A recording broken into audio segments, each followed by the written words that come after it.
জলপাইগুড়ি সদর ব্লকের বাহাদুর গ্রাম পঞ্চায়েতের অন্তর্গত ১৯পুর সমবায় কৃষি উন্নয়ন সমিতির নির্বাচনে বিরোধীদের মনোনয়ন পেশ না করায় বিনা প্রতিদ্বন্দ্বিতায় জয়লাভ করল তৃণমূল কংগ্রেস সমর্থিত ৬ প্রার্থী।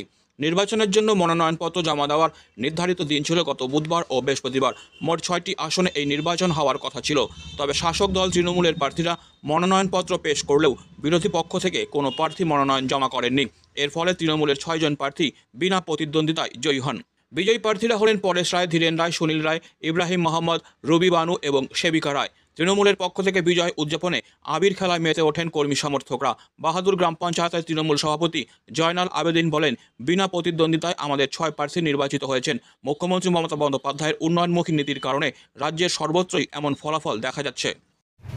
সমবায় সমিতি যে নির্বাচন হচ্ছে, সেই সমবায় সমিতি নির্বাচনে তৃণমূল কংগ্রেস প্রভাবিত এবং মমতা বন্দ্যোপাধ্যায়ের আশীর্বাদ ধন্য প্রার্থীদের জয় জয়কার হচ্ছে। এর আগেও আমরা প্রায় ৬টা সমবায় সমিতি নির্বাচনে নিরঙ্কুশ সংখ্যাগরিষ্ঠতা দখল করেছিলাম। আজকে আমরা আপনাদেরকে জানাই আনন্দের সাথে যে আমাদের জলপাইগুড়ি সদর ব্লকের ১৯পুর সমবায় কৃষি উন্নয়ন সমিতি, যেটা খুব গুরুত্বপূর্ণ, সেই সমবায় সমিতির নির্বাচনে আমরা ৬টা সিটে ৬টাই আমরা জিতেছি এবং এখানে বিনা প্রতিদ্বন্দ্বিতায় বিরোধীরা কোনো মনোনয়ন এখানে জমা দিতে পারেনি। পুরো নির্বাচনী প্রক্রিয়াটাই একেবারে পেপারে অ্যানাউন্স করে, নোটিফিকেশন করে প্রকাশ্যে হয়েছে এবং তাদের সাংগঠনিক ক্ষমতা হয়নি যে এই ১৯পুরে তারা প্রতিদ্বন্দ্বিতা করতে পারে।